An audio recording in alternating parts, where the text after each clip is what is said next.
A group of Nigerian women protested in March 2022 at the National Assembly against the rejection of several bills seeking gender equality in the country.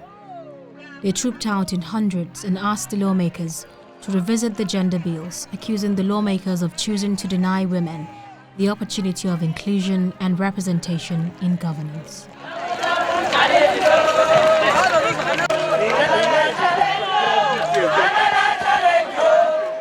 What we saw in the National Assembly yesterday, the disdain, the impunity with which the gender bills were thrown out and voted out, the noise we heard, we didn't show any form of remorse whatsoever. Out of 68 legislations, 5 gender bills were put forward to the National Assembly to employ as part of the Nigerian Constitution. Each bill promotes gender diversity and the allowance of women in society to pursue positions in governance and political parties.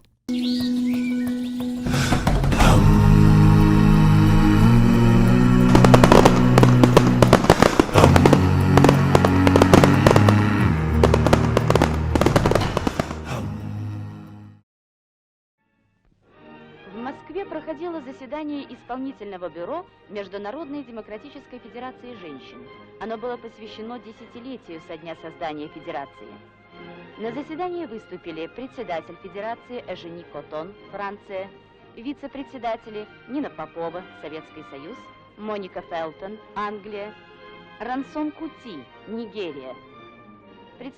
Fumilayo Ransom Kuti, Nigerian feminist and political leader, was the leading advocate of women's rights in Nigeria during the first half of the 20th century.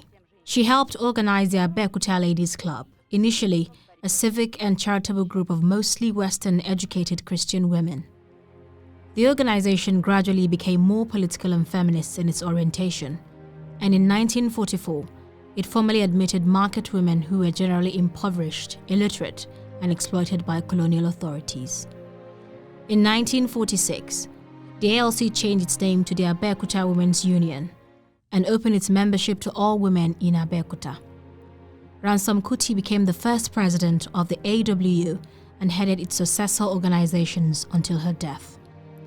Under her leadership, the AWU became a national organization, renaming itself the Nigerian Women's Union in 1949 and the Federation of Nigerian Women's Societies in 1953. In Nigeria, during the First and Second Republics, there was very little level of participation as very few women found themselves in the federal legislature, with few commissioners in various state governments. During the Third Republic, more women were motivated through economic and social empowerment, considered by the government in building their capacity for political activism. During the First Republic, men dominated the political system. Only one female senator from the eastern region in the person of late Margaret Ekpo, who contested elections in 1961 and won into Aba North constituency under the National Council of Nigeria Citizens platform and became a member of Eastern Nigeria House of Assembly. In northern Nigeria, women's active role in politics during the colonial era significantly contributed to making the Nigerian nation. The colonial role drastically changed the role and status of Nigerian women as rulers and political activists. They plummeted to the subsequent political, cultural, and economic powerlessness inflicted on them under the colonial policy introduced by the British. This policy, accordingly, favored men whose political and economic advancement was pursued at the expense of women who were subsequently marginalized. Through marginalized, some prominent Nigerian women like Margaret Ekpo, Fumilayo Ransom Kuti, both NCNC, and Hajiya Gambo Sawaba, north of the NEPU, were active in the colonial struggle and post-colonial politics in Nigeria. These, in conjunction with other women, helped to form the women's wing of their political parties and contributed to the mobilization of the women folk throughout Nigeria. Because of their marginal position, the women never wielded power to not occupied political offices. However, their advancements and contribution rested on their leading roles in the advancement of women whose rights they articulated and defended. They also laid a solid foundation for women's participation in post-independence politics in Nigeria. During the Second Republic, there was a little increase in the number of women that participated in politics, although only one female senator in the person of late Franca Afegbua. 6 women won the election into the House of Representatives at the national level. Some of these women were J.C. Eze of the Nigerian People's Party, who represented the then Anambra State VC, Naji. Also of the Nigerian People's Party, who represented the Isu constituency in Imo State, and Abiola Batokpe of the Unity Party of Nigeria, who represented Muslim Central in Lagos State. Few women won elections to the State House of Assembly during the Second Republic. The 1990 elections into local government areas heralded the Third Republic, and few women emerged as councillors, and only one woman in the country emerged as chairman of Abeokuta local government area in Ogun State. During the gubernatorial elections, no female governor emerged in any of the states in Nigeria. Only 2 female deputy governors emerged, namely Alhaya Sinatis Adikutu of Lagos State and Cecilia Ekpeyong of Cross River State. In the senatorial election held in 1992, Kofo Bukno Akerele was the only woman who won in the Senate.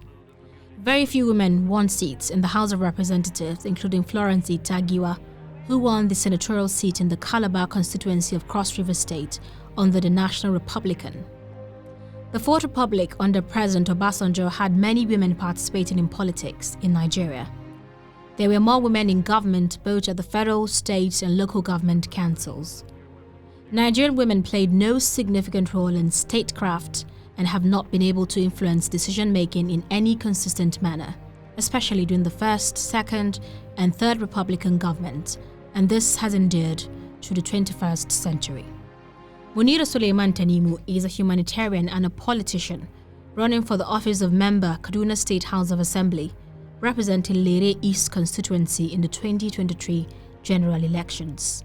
This issue of women in politics has always generated a lot of debate. But I personally believe that a greater participation of women in the political field or life of our country will lead to a stronger democracy. Women are more likely to bring fairness, inclusion, flexibility, collaboration, and empathy into the political world. Women are indeed a strong pillar, not just in family affairs, but also in decision-making. Following the release of the final list of presidential and National Assembly candidates for the 2023 general elections, the Women in Politics Forum lamented the low number of female candidates contesting the 2023 elections. According to an analysis from a report by the forum, there are only 381 women among the total of 4,259 contestants for the presidential and the National Assembly seats. For the Senate, there are 1,101 candidates vying for 109 senatorial seats. 92 are women, representing 8.35%, while 288 women are contesting for House of Representatives out of the total 3,122 candidates. Why have attempts to get more women into leadership positions failed?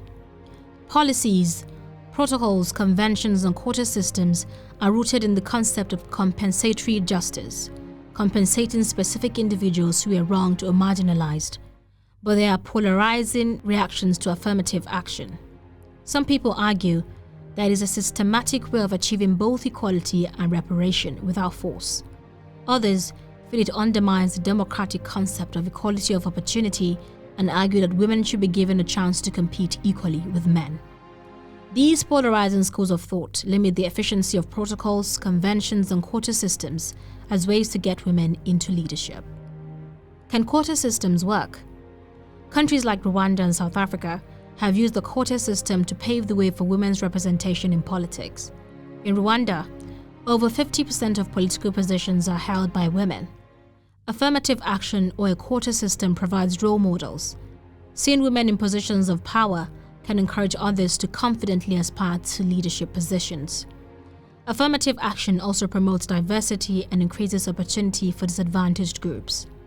It can decrease the potential of conflict as members of society begin to find themselves at the same level, politically, economically, and socially. Fairness, equity, and justice. Even our constitution demands that you must not discriminate against any gender. Coming to However, let me land. However, that's not saying that women should sit around while power is given to you. Power is not served a la carte. Power is not, power is not won with on emotion. You need to step out, run for office, win your elections, but the country need to also recognize that there have been so many years of historical imbalances within this gender. And that is where affirmative actions come in. Affirmative actions are ways you can address those imbalances so that you can have a country that is equal, where everybody is represented on the table. If you look at the circumstances for every woman in Nigeria, you will see that they are not at par when it comes to economic. When you're talking about economy, we are not at par. And that has continued and has been the basis for a lot of how would I put it, participants, electorates at the elections. The representation of women in the House of Commons of the United Kingdom has been an issue in the politics of the United Kingdom at numerous points in the 20th and 21st centuries. Originally, debate centered on whether women should be allowed to vote and stand for election as members of Parliament. The Parliament Qualification of Women Act 1918 gave women over 21 the right to stand for election as a member of Parliament. The United Kingdom has had 3 female prime ministers: Margaret Thatcher 1979 to 1990, Theresa May 2016 to 2019, and Uncle Bentley Strauss 2020 present. Far-right leader Giorgia Meloni has won Italy's election to become the country's first female prime minister. Meloni is widely expected to form Italy's most right-wing government since World War II. Over the years, there has been a significant rise in the number of women serving in elected and appointed political positions the world over. But that is not the case for Nigerian women.